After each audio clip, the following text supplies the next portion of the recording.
There's a silent battle that happens, not out on some field, but right between our own ears. It's a place where we can become our own biggest obstacle, caught in a loop that we ourselves created. Today, we're going to pull back that curtain and really look at what it means to be stuck in the trap of overthinking. Have you ever felt that feeling of just being frozen? Like you're standing at a crossroads and you just can't move forward. It's paralyzing, isn't it? Every option seems risky, so just standing still feels like the only safe bet. But what if I told you the reason you're stuck has nothing to do with the paths in front of you and everything to do with the maze inside your own head? And this is the big lie. It's so deceptive. When we're turning a problem over and over and over in our minds, analyzing every little piece of it, it feels productive, right? It feels like we're in charge, like we're mapping out the perfect plan to get the perfect outcome. It's this powerful illusion that if we just think a little bit harder, we can figure everything out. But in reality, it's a total surrender. We're actually giving up our power to choose, our power to act, and handing it over to this endless debate in our heads. So the more we think, the less control we actually have over our own lives.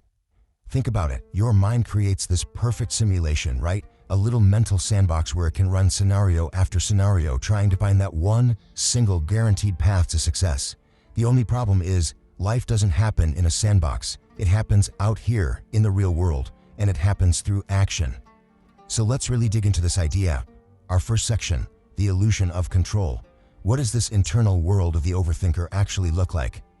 I bet this sounds familiar. Replaying that awkward conversation from yesterday, trying to figure out what you should have said, or imagining every single possible outcome of sending one email, from getting a promotion to, the building catching on fire.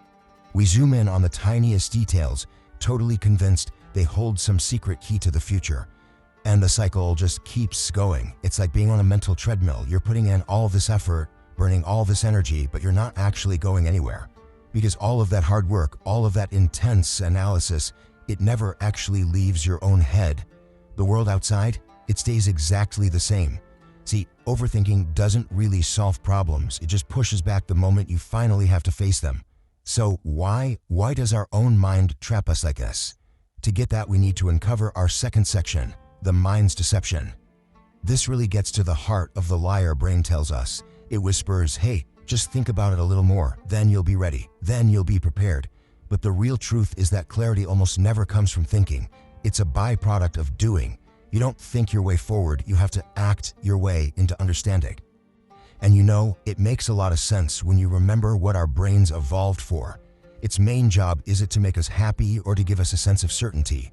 Its number one priority is just to keep us alive. It's basically a risk detection machine, always scanning the horizon for things that could go wrong. And so, it floods your mind with these questions. What if it goes wrong? What if you fail? Those are the whispers of your survival instinct.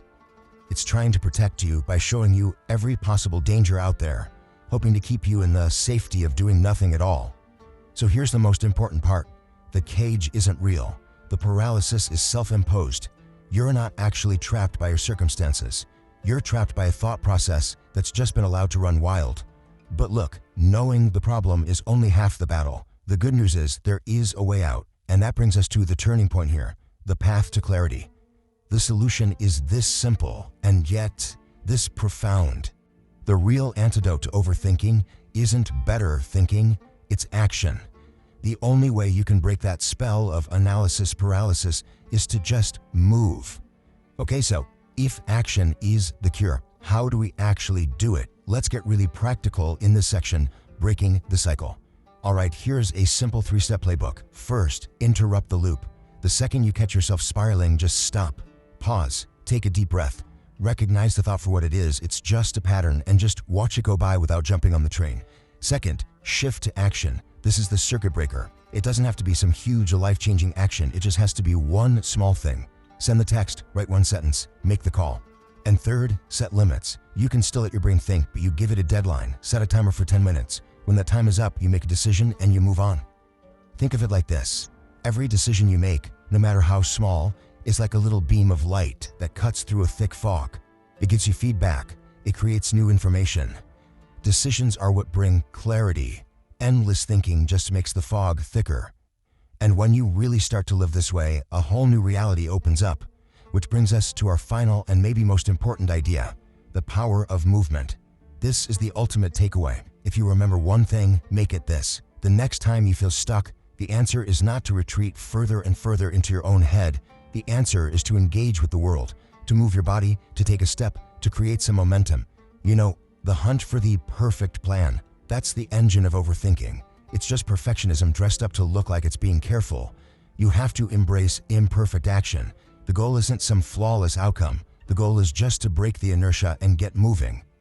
And please never forget this. All the brilliant plans in the world don't mean a thing if they're not acted on. A single, clumsy step forward will always get you farther than 1,000 perfect plans that stay locked up inside your mind.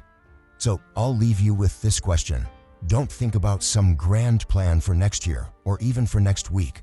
Right now, today, what is the one tiny, imperfect action you can take to move yourself forward?